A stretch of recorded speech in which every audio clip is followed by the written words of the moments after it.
और सबसे पहली खबर देहरादून से, जहां पर आज सीएम पुष्कर सिंह धामी बेसिक शिक्षा विभाग में चयनित असिस्टेंट टीचरों को नियुक्ति पत्र देंगे। शिक्षा निदेशालय में दोपहर 1 बजे कार्यक्रम का आयोजन किया गया है।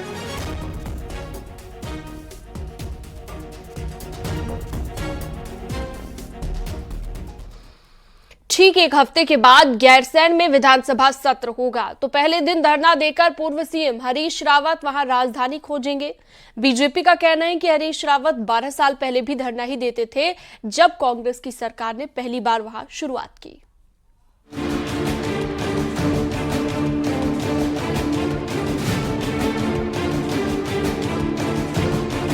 21 अगस्त को जब गर्मियों की राजधानी गैरसैंण में विधानसभा सत्र होगा, तो उस दिन पूर्व सीएम हरीश रावत गैरसैंण में धरना देकर राजधानी खोजेंगे।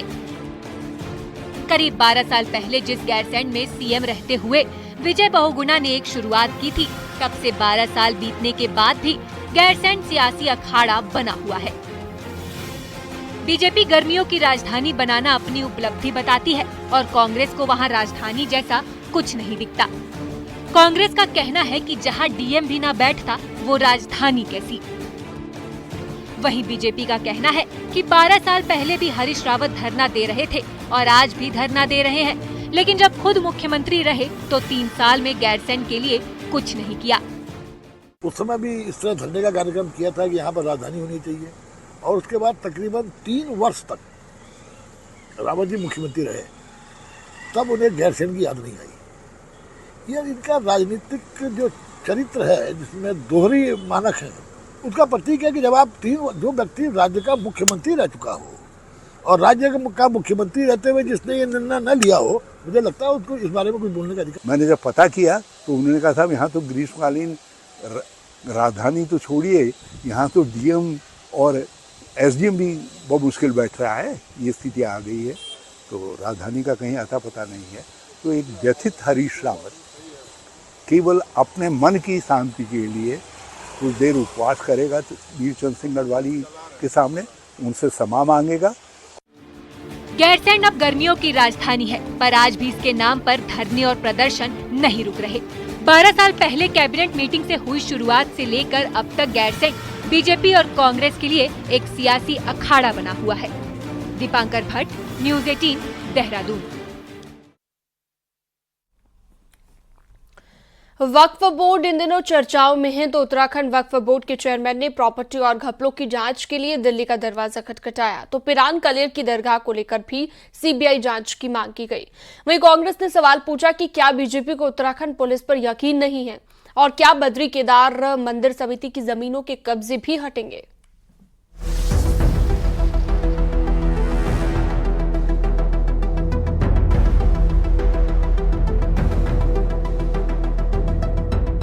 करीब 4 दिन पहले वक्फ बोर्ड के अध्यक्ष शादाब शम्स ने दिल्ली में अल्पसंख्यक मामलों के मंत्री किरण रिजिजू से मुलाकात की। शादाब शम्स ने मांग की कि उत्तराखंड में वक्फ बोर्ड में हुए घपले की सीबीआई जांच हो, और इतना ही नहीं, हरिद्वार जिले में पिरान कलियर दरगाह की भी जांच हो, जिसके मैनेजमेंट ने कई एकड़ जमीन कब्जा रखी है। शादाब शम्स को यकीन है कि सीबीआई जांच हुई तो कई कारनामे सामने आएंगे। ये सही से जिन लोगों का हक है उनको हक मिले, और जिन्होंने चोरी की है उनके खिलाफ जांच हो। तो मैंने ये रिक्वेस्ट की है कि पूरे देश में जितने भी प्रदेश हैं, सबके औकाफ की सीबीआई इंक्वायरी हो, और इंक्लूडिंग उत्तराखंड, मेरे कार्यकाल की भी, और कलियर शरीफ में खासकर, क्योंकि वहाँ सैकड़ों एकड़ ज़मीन जो दरगाह साबिर पाक की अमानत थी, उसको किस तरह से वहाँ के धर्मगुरुओं ने, सज्जादों ने अपने नाम पे दर्ज कराया है। उत्तराखंड में वक्फ बोर्ड को 20 साल हो चुके हैं, तो बीजेपी राज में बने दूसरे अध्यक्ष शादाब शम्स के मुताबिक जमीन कब्जाने के पीछे कांग्रेस का हाथ है, और ये काम करने वाले भी कांग्रेसी हैं। वहीं हरिद्वार जिले से कांग्रेस विधायक काजी निजामुद्दीन का कहना है कि सीबीआई की जरूरत क्यों पड़ी। क्या शादाब शम्स को उत्तराखंड पुलिस पर यकीन नहीं है, जबकि सरकार बीजेपी की है, और क्या बीजेपी बद्री केदार मंदिर समिति की जमीनों से भी अवैध कब्जे हटाएगी। वक्फ बोर्ड की तो है जरूरत कि उसके अतिक्रमण को हटवाया जाए, लेकिन मेरा सरकार से आग्रह रहेगा कि एक ही पार्टी की सरकारें हैं, केंद्र में भी भारतीय जनता पार्टी की सरकार है, तो बद्रीनाथ केदारनाथ मंदिर समिति की जितनी संपत्तियां हैं उनको भी कब्जा मुक्त कराया जाए, ताकि वो अरबों रुपए की संपत्ति सीधे तौर से मंदिर समिति के पास आ सके। पिरान कलियर से लेकर दूसरी जगहों पर हुए कब्जे पर वक्फ बोर्ड के चेयरमैन सीबीआई जांच चाहते हैं। मामला पिरान कलियर दरगाह से भी जुड़ा है, जो मुस्लिमों की आस्था का केंद्र है। तो ऐसे में बीजेपी से ताल्लुक रखने वाले शादाब शम्स का धार्मिक स्थल पर सवाल उठाना कहीं बड़े विवाद की वजह न बन जाए। देहरादून से न्यूज़ 18 के लिए दीपांकर भट्ट की रिपोर्ट।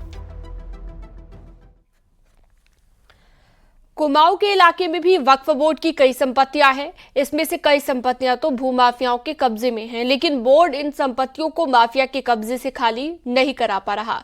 कई माफिया तो वक्फ की संपत्तियों को खुर्द-बुर्द कर रहे हैं।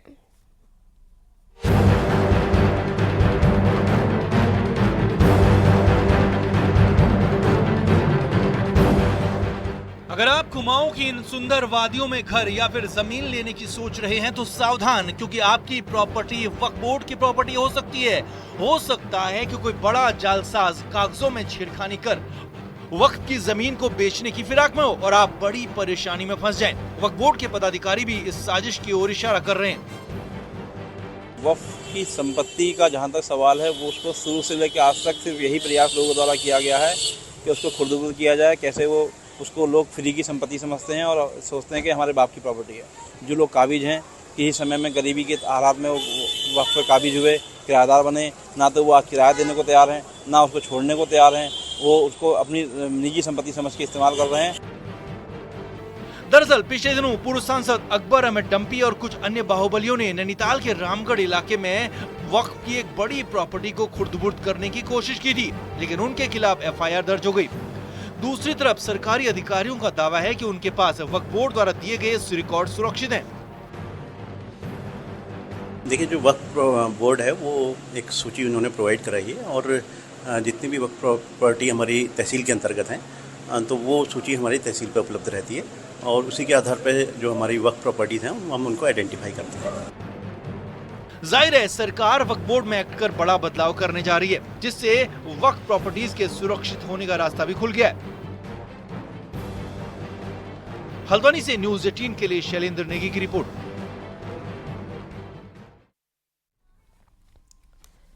ऋषिकेश से खबर आ रही है, जहां पर ब्रह्मपुरी इलाके में एक आश्रम में पूजा के लिए आया एक लड़का कल रात को गंगा के तेज बहाव में बह गया, जिसकी पहचान मध्य प्रदेश के अमित शर्मा के रूप में हुई है। वहीं सूचना पर पहुंची एसडीआरएफ ने लापता लड़की की तलाश में सर्च ऑपरेशन चलाया है, लेकिन सफलता नहीं मिली। आज फिर लापता लड़की की तलाश में एसडीआरएफ सर्च ऑपरेशन चलाएगी। बताया जा रहा है कि मध्य प्रदेश से 8 लोगों का दल ऋषिकेश घूमने के लिए आया था।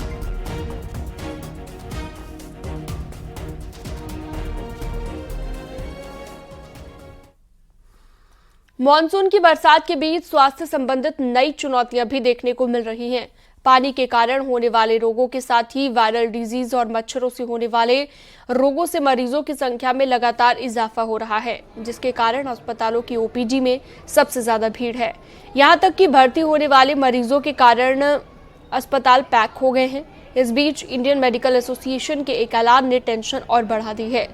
कोलकाता के आरजीकर मेडिकल कॉलेज की ट्रेनी डॉक्टर के साथ हुई घटना के विरोध में शनिवार को डॉक्टरों ने एक दिन की हड़ताल का ऐलान किया, जिससे मरीजों की परेशानी का बढ़ना तय है।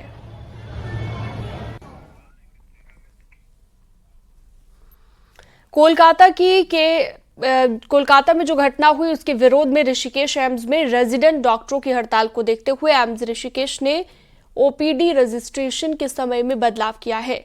रजिस्ट्रेशन के समय में 1 घंटा कम कर दिया गया है। मरीजों की दिक्कतों को देखते हुए हड़ताल जारी रखने तक ओपीडी में मरीजों का रजिस्ट्रेशन अब सुबह 7 बजे से लेकर 10 बजे तक रहेगा। ये व्यवस्था आज सुबह से लागू कर दी गई है और हड़ताल खत्म होने तक जारी रहेगी।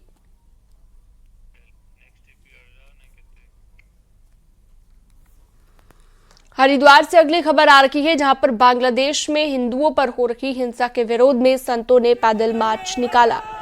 संतों ने ललतारो पुलिस से हर की पैड़ी तक संत आक्रोश रैली निकाली। प्रदर्शन में बड़ी संख्या में साधु संत और सामाजिक संगठन के लोग शामिल हुए हैं।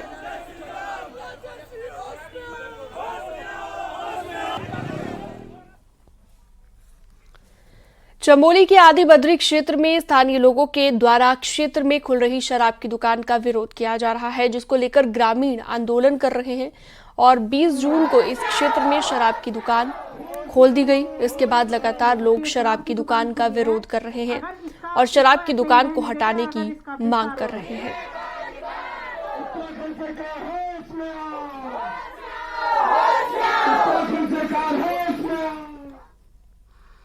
चमोली में लगातार हो रही बारिश से सबसे बुरा हाल सड़क मार्ग का है। ग्रामीण लोगों को जोड़ने वाली सड़क कई जगहों पर नुकसान पहुंचाती है, जिसकी वजह से गांव तक लोगों के वहां पर जान जोखिम में डालकर सफर कर रहे हैं।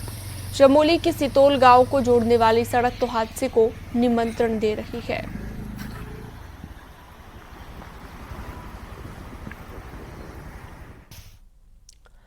शहर और देहात क्षेत्रों में लगातार वायरल के मरीजों की संख्या बढ़ती जा रही है। रुड़की के सिविल अस्पताल में भी ओपीडी में 50 से 100 मरीज वायरल बुखार से पीड़ित हो गए हैं। अस्पताल प्रबंधन ने डेंगू, मलेरिया और चिकनगुनिया के मद्देनजर मरीजों की जांच शुरू कर दी है। अस्पताल में डेंगू के लिए 6 बेड का आइसोलेशन वार्ड भी बनाया गया। सीएमएस ने कहा कि जरूरत पड़ने पर और बेड की व्यवस्था की जाएगी। फिलहाल अस्पताल में डेंगू और चिकनगुनिया जैसी बीमारी निपटने के लिए पूरे इंतजाम किए गए हैं। और हमारे पास डेंगू के लिए हमारी पूरी व्यवस्था है। मच्छरदानी वगैरह हमने तैयार कर दी थी। 6 बेड का जो एक आइसोलेशन वार्ड होता है वो भी बना दिया गया था और अगर अतिरिक्त आवश्यकता होगी तो हम अतिरिक्त बेड भी उसके लिए व्यवस्थित कर देंगे। पैथोलॉजी के अंदर हमारे पास सभी जांचें उपलब्ध हैं, डेंगू की हो, चिकनगुनिया की हो, जो भी हो, तो हमारे पास अगर कोई भी पेशेंट आता है। टिहरी हाइड्रो इंजीनियरिंग कॉलेज को रुड़की आईआईटी का हिल कैंपस बनाए जाने को लेकर कवायद शुरू हो गई है, जिसको लेकर 14 अगस्त को मुख्य सचिव की अध्यक्षता में आईआईटी प्रबंधन और टिहरी विधायक किशोर उपाध्याय के साथ बैठक हुई। किशोर उपाध्याय का कहना है कि टिहरी को एजुकेशन हब बनाने के रूप में डेवलप किए जाने को लेकर प्रयास जारी हैं और केंद्रीय मंत्री द्वारा भी हिल कैंपस को लेकर घोषणा की गई है। 1 माह के अंदर इसका प्रपोजल बनाकर केंद्र सरकार को भेजा जाएगा। इसके बाद जल्द ही इस दिशा में काम किया जाएगा और टिहरी ही नहीं, उत्तरकाशी, चमोली और आसपास के स्टूडेंट्स को भी इसका फायदा मिलेगा। साथ में एक महीने के भीतर इस पर आप जो है वो दोबारा प्रपोजल बना करके और आईआईटी रुड़की से बात करके, क्योंकि ये बनना है, ये हमारे मुख्यमंत्री जी के वचनों की रक्षा का भी सवाल है। उसमें हम बार बार ये नहीं कह सकते कि हमने इस समय संशोधन कर दिया कि हम खाली हिल कैंपस बनाएंगे आईआईटी से जो है उसको हटा करके। तो मुझे ये लगता है कि थोड़ा सा उसमें विलम्ब हो रहा है। उत्तरकाशी में करीब 11,000 फीट की ऊंचाई पर स्थित द्यारा बुग्याल में बटर फेस्टिवल हर साल 16 अगस्त को मनाया जाता है, जिसकी तैयारी अब दायरा बुग्याल में शुरू कर ली गई है और पंचकाई, राथल समेत नटीन, बद्राणी, क्यार्क, भटवाड़ी के आराध्य समेश्वर देवा की डोली भी द्यारा बुग्याल पहुंच चुकी है। अनूरी उत्सव या फिर बटर फेस्टिवल मनाने के लिए बड़ी संख्या में लोग भी द्यारा बुग्याल पहुंच चुके हैं। हालांकि नैनीताल हाईकोर्ट ने बुग्यालों में होने वाले बटर फेस्टिवल के लिए 1500 लोगों को जाने की अनुमति दी है।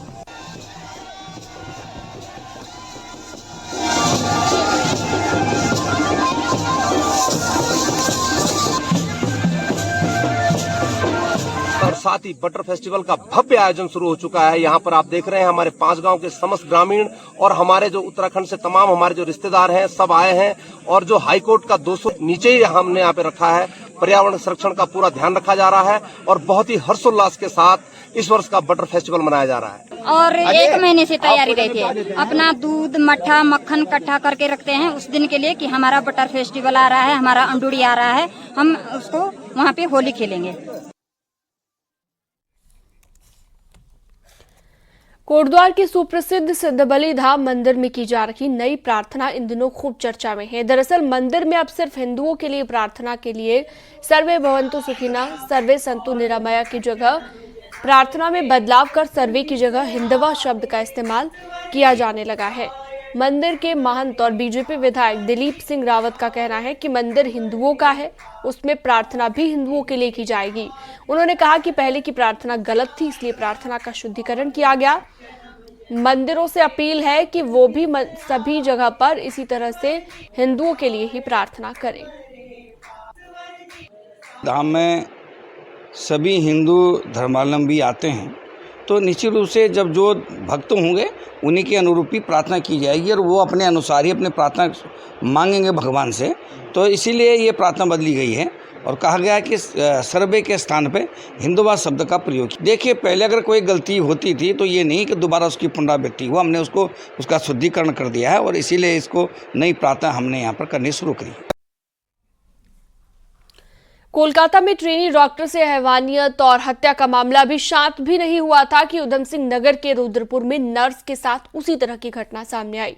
बीती 30 जुलाई को रुद्रपुर के एक निजी हॉस्पिटल में काम करने वाली नर्स के साथ दरिंदगी हुई। उसका सिर कुचलकर उसकी हत्या कर दी गई। पुलिस ने आरोपी को जोधपुर से गिरफ्तार किया है। देखिए।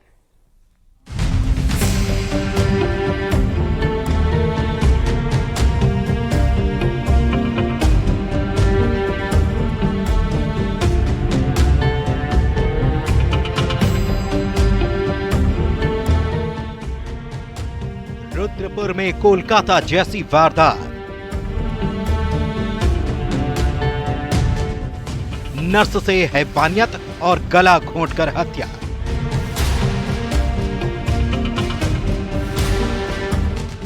आठ अगस्त को मिली थी झाड़ियों में लाश।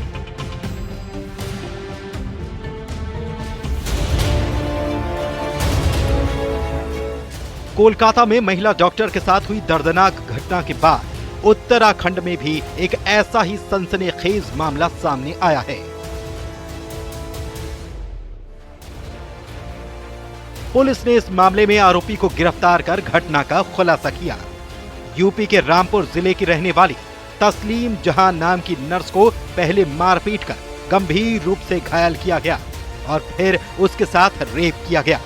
इसके बाद आरोपी ने स्कार्फ से उसका गला घोंटकर उसकी हत्या कर दी।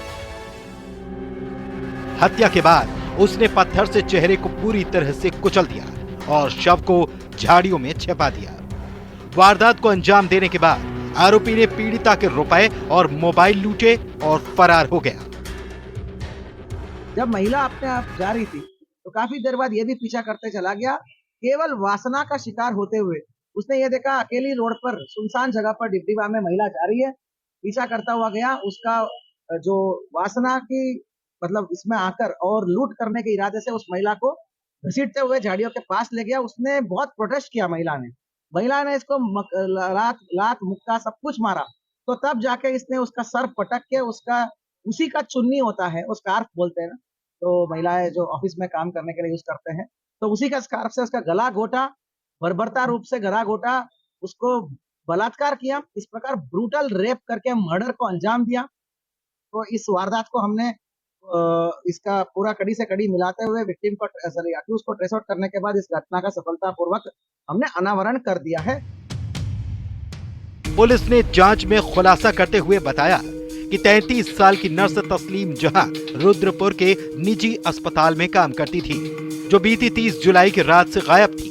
वो ड्यूटी के बाद अपने किराए के मकान वसुंधरा अपार्टमेंट नहीं पहुंची थी। बहन की शिकायत पर पुलिस ने 31 जुलाई को गुमशुदगी दर्ज कर उसकी तलाश शुरू की और बीते गुरुवार को डिबडिबा इलाके में एक खाली प्लॉट से तस्लीम जहां की लाश बरामद की गई। पोस्टमार्टम रिपोर्ट में मौत के कारणों की पुष्टि नहीं हो पाई। जांच के दौरान सीसीटीवी फुटेज में एक संदिग्ध देखा गया जो तस्लीम के पीछे जाता हुआ दिखाई दिया था। मृतका का मोबाइल बरेली में ट्रेस हुआ, जिसे धर्मेंद्र नाम का शख्स इस्तेमाल कर रहा था। पुलिस जब उसकी तलाश में बरेली पहुंची तो पता चला कि वो परिवार के साथ फरार हो चुका है, लेकिन पुलिस ने उसे राजस्थान से गिरफ्तार किया और मामले का पर्दाफाश कर दिया। जो हमने गुमशुदगी दर्ज किया है, उसी गुमशुदगी को हमने अभी इसका अनावरण करते हुए इसका होने के बाद इसको गिरफ्तार किया। गिरफ्तार करने के बाद इसके ही निशानदेही में अभियुक्त जो वारदात की टाइम में जो फोन यूज कर रहा था, जो सिम यूज कर रहा था इसके बीवी के नाम पे, वो एज इट इज हमने बरामद किया है। और जो सीसीटीवी फुटेज में ये जो धर्मेंद्र चलता हुआ दिख रहा है महिला के काफी देर बाद पीछे, वही टी शर्ट, वही हमारा जीन्स मतलब कपड़े सब बरामद किया हमने। और भी बहुत सारे महिला के सामान मिसिंग है, ये कुछ कुछ कहानियां बता रहे हैं, कहाँ कहाँ उसने छुपा रखा है क्या। पुलिस की पूछताछ में आरोपी ने कबूल किया कि उसने इस वारदात को अंजाम दिया है। महिला की पहचान न हो सके इसके लिए उसने चेहरे को बुरी तरह से कुचल दिया। जांच में एक बात ये भी पता चली कि आरोपी इससे पहले भी आर्म्स एक्ट में जेल जा चुका है। Bureau report, news 18।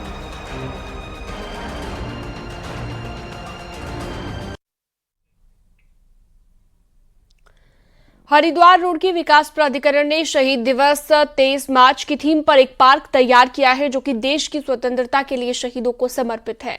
Haridwar Dehradun highway पर बनकर तैयार हुए पार्क में शहीदों की प्रतिमाएं और राष्ट्र के प्रतीक चिन्ह लगाए गए हैं, जिससे यहां पर पहुंचने वाले लोग शहीदों को याद कर सकेंगे। इसके साथ ही पार्क में बैठने के लिए सीटें और सुंदर फाउंटेन भी लगाए गए हैं।